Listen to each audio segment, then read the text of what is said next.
J'ai juste vu le diable dans mon salon. Je l'ai regardé comme ça.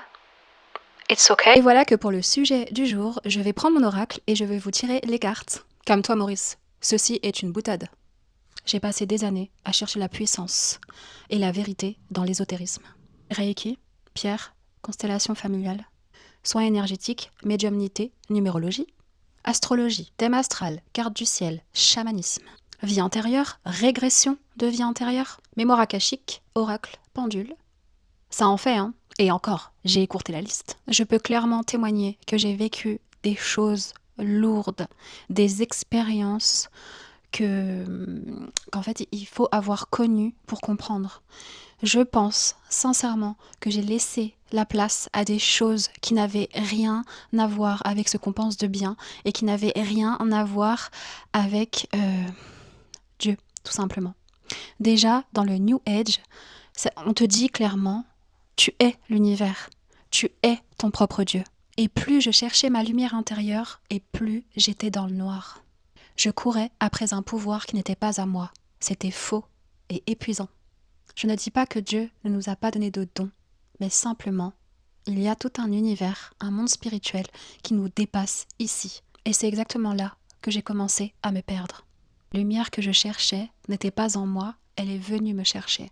Et ce qui est étonnant, c'est que malgré toutes ces expériences, j'avais toujours le ressenti que j'étais pas là juste pour voir ce qui s'y passe ou c'était vraiment je remettais plein de choses en question.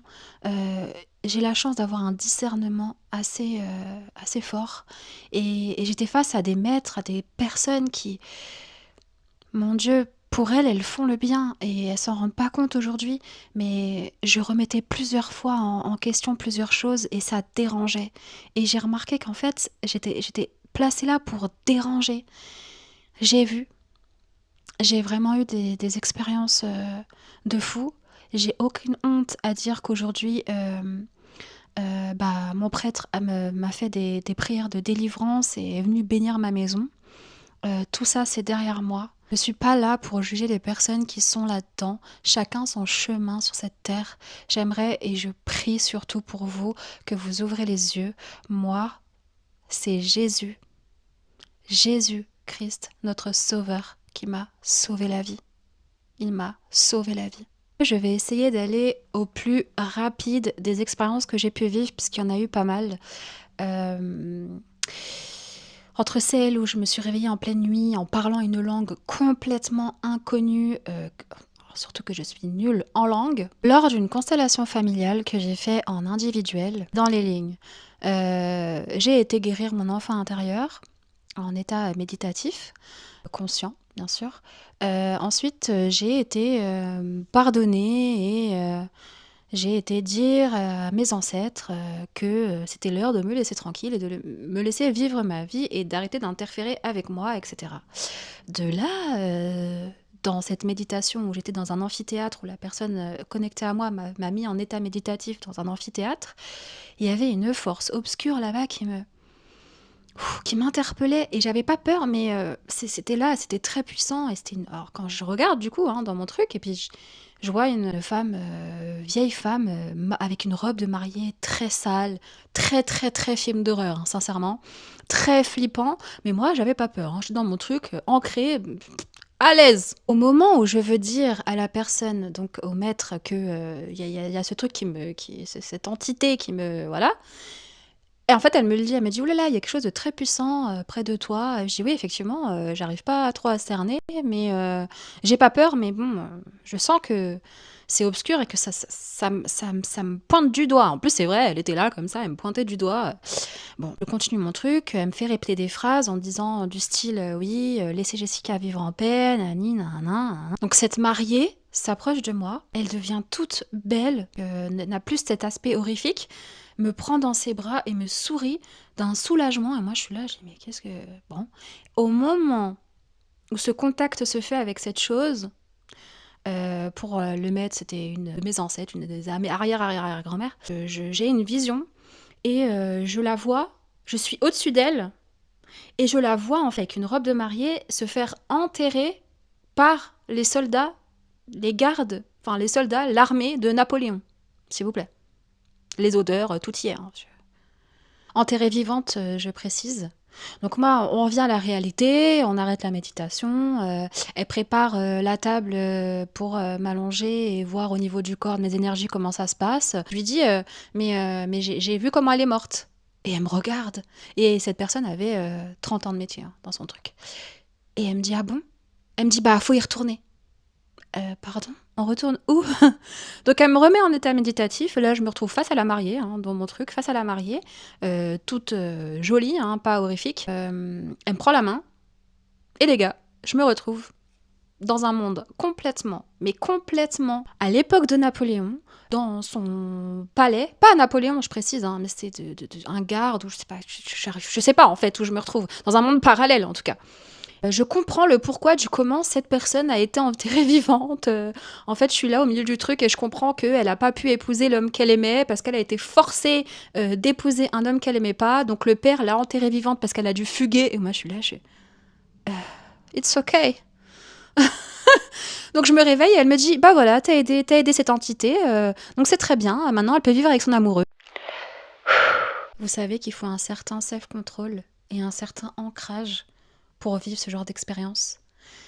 J'ai la chance, Dieu merci, j'ai la chance d'avoir un socle, d'être solide, d'être un roc, parce que j'ai vécu des choses et je me dis mais j'aurais pu finir tellement mal. Et ce qui est flippant dans tous ces trucs-là, c'est qu'il y a des gens qui sont tellement perdus, tellement malheureux, tellement tristes, qui sont pris là-dedans et qui en sortent pas. Ils vivent des expériences. Vous savez qu'il y a des gens qui se suicident à cause d'expériences comme ça et je les comprends totalement. Totalement.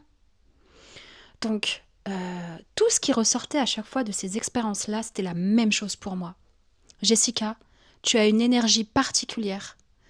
Tu as une puissance en toi. Tu n'es pas comme les autres. Tu as quelque chose en toi tu as un charisme, tu as une force incroyable et on n'arrive pas à te cerner de toute manière. C'est soit on t'aime pas. Bon alors ça, je l'ai entendu je ne sais combien de fois. Le truc, c'est que à force de chercher, à force de vivre ces expériences-là, moi, je trouvais jamais la paix. Il n'y a pas de paix. Tu te remets toujours en question. Si c'est pas de la faute de ton ancêtre, du karma, c'est la faute de ta cousine, c'est la faute du reiki, c'est la faute, je sais pas. En fait, ça ne s'arrête jamais. Il y a toujours quelque chose à travailler sur soi, sur soi, sur soi. Mais sinon, vous allez bien. Comment vous arrivez en paix comme ça dans vos vies? C'est impossible. Ce sont des choses qui sont liées au mal. C'est lié au mal. Je vais pas me faire des amis, hein. Mais je suis pas là pour me faire des amis. Hein. L'histoire avec le diable dans mon salon, le jour où j'ai eu cette conversation avec le prêtre du Vatican, qui a changé toute ma vie. Je suis rentrée le soir, j'ai dormi, voilà, je me suis réveillée en pleine nuit, et je vous jure, hein, sincèrement, je vois le diable qui me regarde comme ça dans mon salon. Donc moi, je passe à côté. Hein. En temps normal, j'aurais tellement couru dans la maison que j'aurais réveillé tout le monde. Là, je l'ai regardé, je dis, ok, j'ai pas peur de toi. Il a disparu. Je vais me coucher. Je me rendors et je fais ce rêve. Oh, mais juste en parler, mais je fais ce rêve où Jésus, j'ai quelque chose d'enroulé, d'accroché à ma jambe, comme le drap en fait, comme si la couette était enroulée à ma jambe et Jésus qui me dit, ma fille, lâche prise. Et moi, je suis là, j'essaye et tout. J'arrive pas, tu vois. Et je lui dis, mais non, je suis bloquée, j'arrive pas. Et il me dit, n'aie pas peur, lâche prise. Et je lâche en fait. Et l'espèce de couette de drap s'enlève. Et Jésus, il vient me voir et il me dit, t'es libérée maintenant. Et il me prend dans ses bras. Et je vous jure, je ressens un amour que j'ai jamais ressenti, jamais ici-bas, quelque chose de tellement doux, tellement fort, tellement puissant. Truc de fou, franchement. Je sais pas, c'est quelque chose j'en parle tellement peu parce que c'est tellement magnifique que très peu de gens peuvent comprendre ça. Très peu de gens peuvent comprendre que ta vie, elle est bouleversée après ça. Allez Maurice, la bise.